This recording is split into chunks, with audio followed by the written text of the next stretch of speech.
Hey there, what's going on? Coach Megan here. In this video, I want to share with you a short cool down stretching sequence that I've been using a lot lately and I really love it. So for this, you'll need to get down on the ground. You'll probably want a yoga mat or a beach towel. You might want a pillow, just something to kind of prop yourself up and make yourself comfortable. But if you don't have any of that stuff, that's fine. You don't need it. But sometimes I like to suggest them just in a way for you to be able to test out some different things for you to feel more comfortable. All right, if you've got everything all gathered up, let's go. Okay guys, here we go. We're gonna do my favorite sequence of cool down stretches and poses here. I use this one a lot after I run or I ride, or even just after a long day of kind of being on my feet and moving around all day long. Nothing fancy that you need here. I'm again just using my yoga mat, my towel, and my yoga block. But if you haven't got any of those things, just a big towel will do. Maybe a book that you can use to help, and I'll show you how to actually do that now. So we're gonna come into low lunge, just like we did the same low lunge in our warm-up sequence. Hips are square to the front of the mat, and you're gonna take both hands and put them on the inside of the front foot. So you just saw me maybe make my stance a little bit longer. That works for me. You might have to play around with it here. So I can reach the floor with my hands, but here's where a block or some books might come in helpful. And the goal here is to just kind of let the front leg be up and open and the back leg extend out behind you for a good groin stretch. And again, the hips are square. Now, if you're good here and you want to go a little bit further, you could take your left hand, put it on the left knee, and incorporate a little bit of a twist. So twisting over the left leg, just like we did in our warm-up sequence. The third option is to catch a hold of the back foot. And here's where having a block will also come in helpful. So I'm going to take my left hand, reach around, and grab the right foot. Now, if you have a block, having it up here, kind of on the highest height, will make this more accessible to you. And just keeping in mind, if you have sensitive knees, that you could double over your towel or your mat to just give you a little bit of extra support if you've got a sensitive knee here. You can hold this for as long or as little as you like, and then letting go without letting the foot slingshot to the ground, we're gonna move to our second side. So you can either pick the foot up completely, or you could heel toe it around to a point where you then can pick it up. So carry the right foot forward here. Get yourself set up. First, start by squaring your hips to the short edge of your mat or whatever's in front of you. And then both hands on the inside of the front foot. Now you can keep the toes pointing forward once you've come into this position, or you could pick them up and turn them just slightly on a 45-degree angle. I see a lot of people do this, and while it might be accessible to you, you might have that ability, it's counterproductive. We really just want the toes aimed towards the corner of your mat, the front corner of your mat. So both hands down to the mat or to a block. Right. Staying nice and lifted through the chest here. Stay here, or start adding on some twisting and some complexity. Whatever feels best for you. And you don't have to hold these for very long.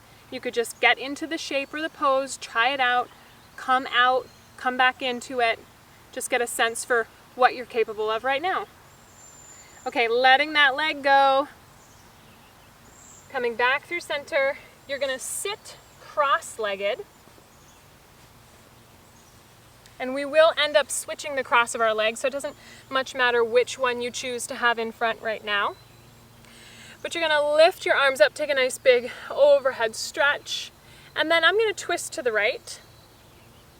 So my left hand goes onto my right knee. My right hand just reaches behind me and props me up, kind of like a kickstand here. And then I'm gonna turn to look over the right shoulder. As I come back, I'm gonna bring the right arm with me, circle it up and over so I cross my arms. Fingertips point up towards the sky, and either single or double wrap the arms here. Elbows come up towards the height of the shoulders. As I press the forearms away from me, I tuck my chin and round through my upper back. As I release, I come back to seated, nice and tall. Let's try it again. Press the forearms away, tuck the chin in. Come back up, sit nice and tall. Now take the elbows and tip them up towards the sky. And then curl and pull the elbows in towards your belly button. Elbows towards the sky, maybe lean back a little. Curl and round them in, pulling them in towards your belly button. Nice. As I release the arms, my right arm comes to twist onto my left knee, and we'll repeat that on this side. So sitting nice and tall, turning and looking, twisting to the left. As I'm getting ready to release this twist, my left arm swings up, overhead, it crosses the right. Fingertips go towards the sky. Elbows come to the same height as the shoulders here. So first thing, I push my forearms away from me, so forward, as I tuck my chin and round my upper back. I'll do that twice more.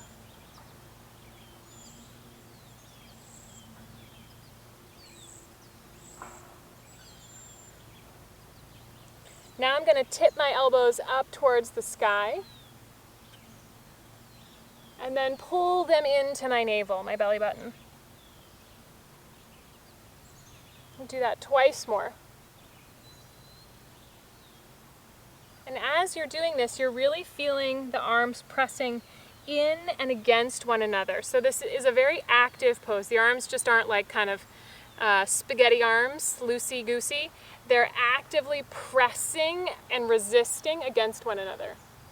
That's what really helps you to get the best stretch here.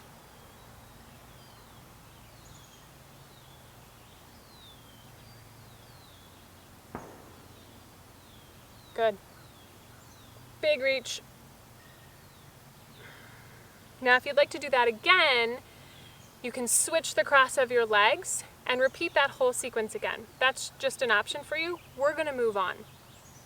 So from here, we're going to do a little reverse table or reverse plank. So depending on your shoulder flexibility here, you can choose which one you prefer.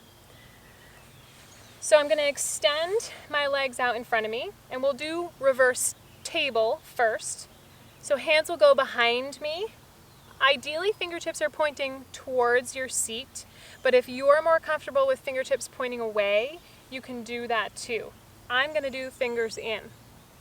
From here, I'm going to press into my feet and lift my hips towards the sky as I open through the shoulders. And then release. We're going to do that 3 or 4 more times, and each time you're thinking about pressing down through the feet to lift the hips. Some people feel really comfortable letting the head just drop down and back. I'm not one of those people, but if it's comfortable for you, feel free to let the head dip back below the shoulders.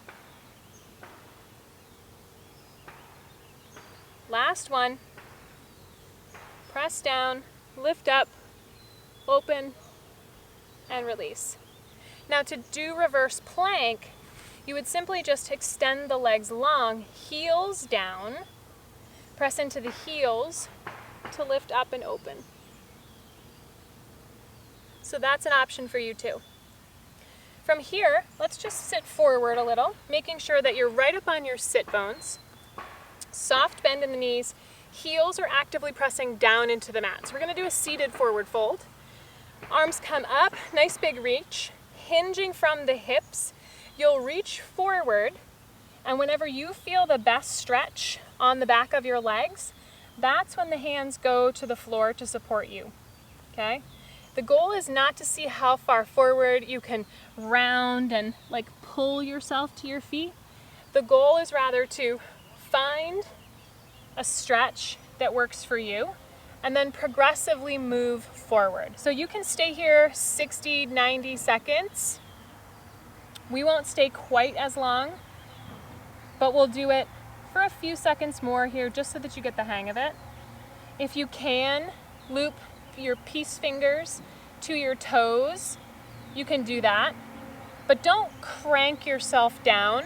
Let the weight of your torso and gravity gently traction you down. I see a lot of people with shoulders way up towards their ears, really, really rounding in order to get the toes because they think that's the best thing.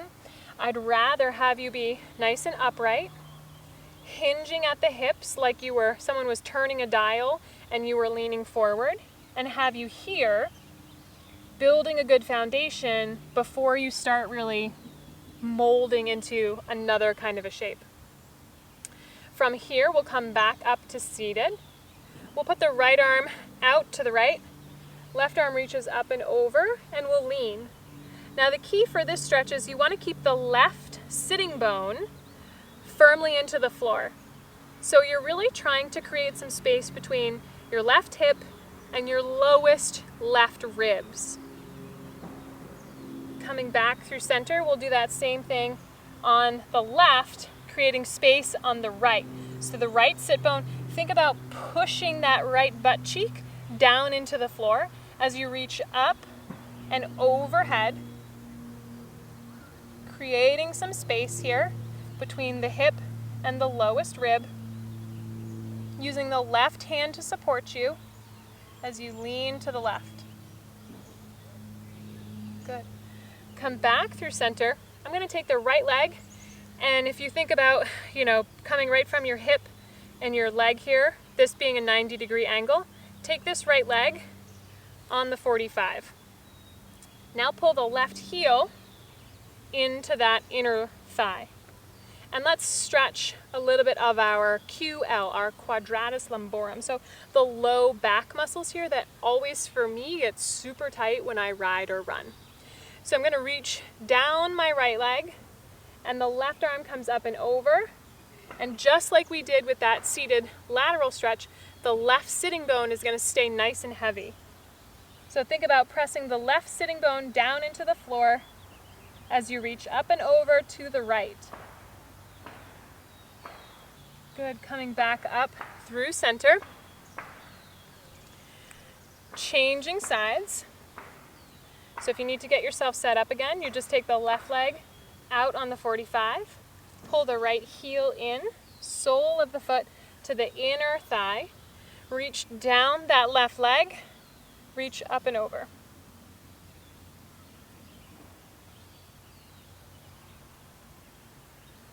Good, coming back up through center. From here, we're going to come into a position that's called 90-90, and I'm actually going to turn to face you so that you can see this a little bit better. But here's where I came from, right here. All I'm going to do is make my shin parallel with what's now the long edge of my mat. For you, it would have been the short edge. And I'm going to take my left leg and I'm going to swing it around and make a 90-degree angle here. So if you were looking at me from up above, you would see that my right leg is making a 90-degree angle. Hip and knee are in line. Knee and ankle are in line. Same thing here, hip and knee, knee and ankle. If you're having a little bit of kind of like pain, or if this back knee is a little more sensitive, then you can start to bring it in, but try going to your actual 90-90 first and then modify from there. So again, you might feel like you're going to tip over here. That's okay. Use your hands to support yourself. Think about hinging at the hips to lean forward and press this front leg down into the ground. And just hold for about, 30 seconds or so. You could hold it longer if you wanted to, but we're just going to do this for now. And I'm constantly thinking about keeping my torso square to this front leg. And there are many other different variations of things that you can do in 90-90, but this is just going to be the one that we do now. I have found that this position has been really great for me as a runner to help maintain my hip range of motion, my flexibility, my strength. So we'll use this as our foundation, and then in some future videos I'll show you some other variations that you can use and build on this 90-90 position. But for now, you're leaning forward, pressing, actively engaging this leg and pressing it into the ground. And as you come back up, you're gonna lean off to the right just a little, picking up this whole leg and stacking it on top of your front leg. Sounds tricky, but watch, ready? I'm gonna lean and lift. I'm gonna extend and swing it around, and now I'm gonna stack it right on top of this front leg.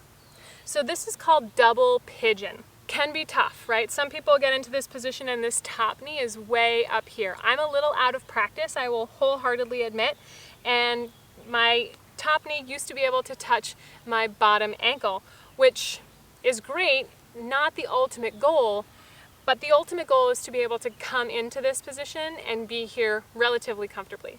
Now, if it's not comfortable, that's where the block comes in. You can stick it underneath here to help you carry some of the weight of the leg. So if this is just a really intense stretch on the left side, the top leg side, start to carry some of the leg weight by inserting props here. So it could be a block, could be a couch cushion or a pillow, just something that's going to gently support the leg so the stretch isn't so intense. So this is one that I'll do while I'm watching TV, and it feels really good when you're done. Just start small. Start with a few seconds and then build up from there. And again, if you want to go further, think about hinging at the hips. Hands go down to the floor or to blocks, and you can lean forward. Good.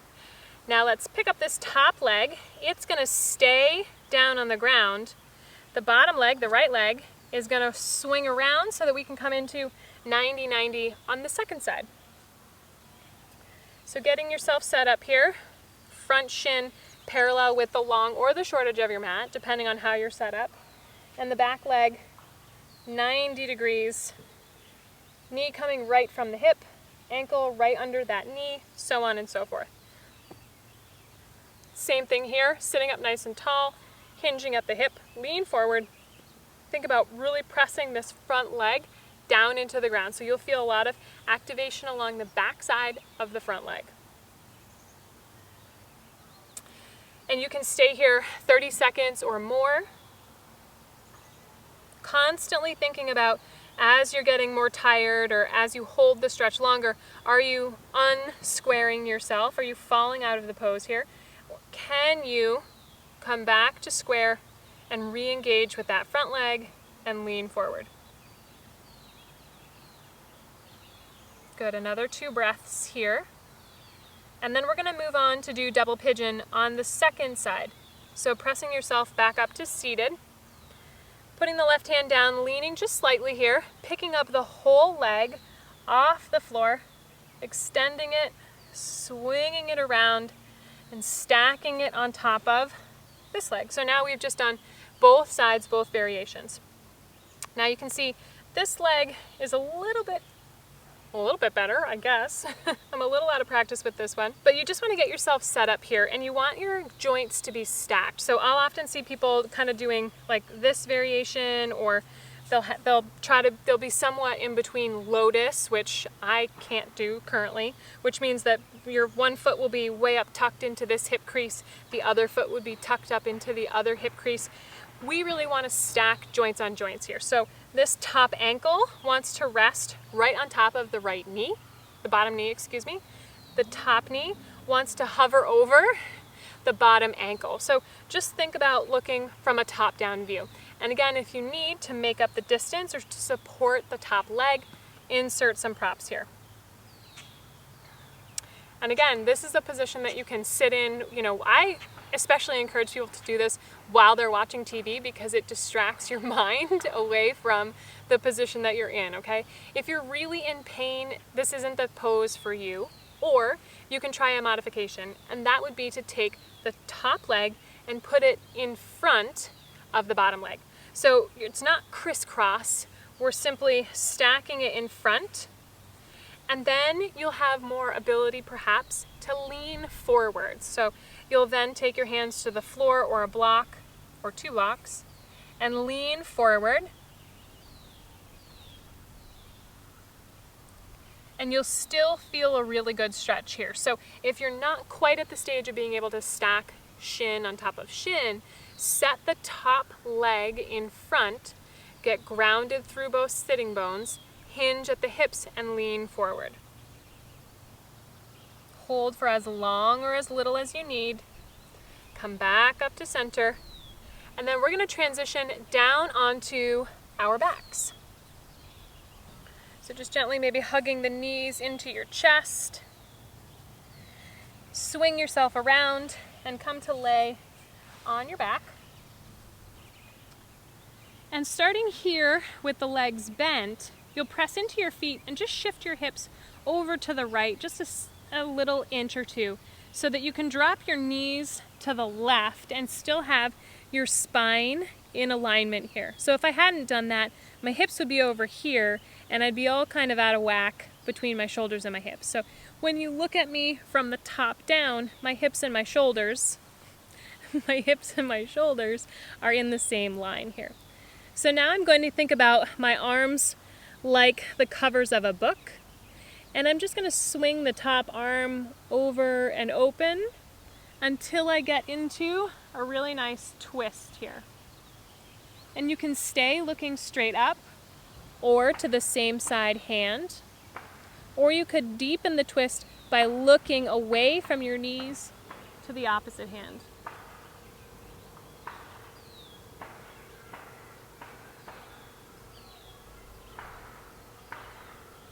And I would just hold this for a few breaths here.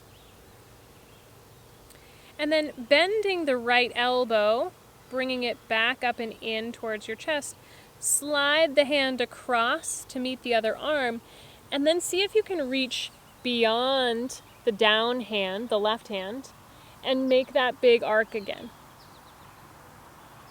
Finishing over and open into the twist. And this time you could let that arm come down, cross the hip, come back to center. So let's repeat that on the other side. So you'll roll back up to center. Get yourself set up. Pick your hips up and turn them down 2 inches to the left so that you drop your knees to the right and you'll be in alignment here. So extend the arms out in either direction. Or you could start hand on top of hand, swinging it over and open until you come into your full twist here. Either way, just finding this reclining twist position that feels really good to you. If your knees don't quite touch, take the block and you can put the block between your knees to help carry the weight or make it more comfortable. Bend the left elbow, swipe the hand across the chest to reach beyond the right hand, over and open into the twist again. So it's kind of like you're painting a really long, broad, circular stroke. So bending the left arm, crossing the chest, reaching beyond the right hand, sweeping up, over and around, to come open again here. Just hold this for a few more breaths. And then bringing the hand back in, bringing yourself back up to a supine position on your back. You can either stay here or you could extend the legs long down the mat or keep the legs bent, feet wide, knees resting against one another. And just for the last few minutes, I always encourage my students after they've gone for a run or a ride and they've done some stretching in this fashion to just give themselves 3 to 5 minutes to just simply relax and do nothing. I get a lot of pushback from athletes that this is really difficult, but it is so necessary to integrate the work that you've just done. So it's awesome if you could be outdoors like I am and you could get a little sun time, a little vitamin D at the same time. But even if you're indoors, just do me a favor and take the 3 minutes and just relax. Your body will thank you, your mind will thank you. It'll help to create a little bit of space between your activity and before you need to move on for the rest of the day. So I'm gonna stay here for the next 5 minutes, but I'll see you in the next video. I hope you guys enjoyed this one. I'll see you soon. Bye.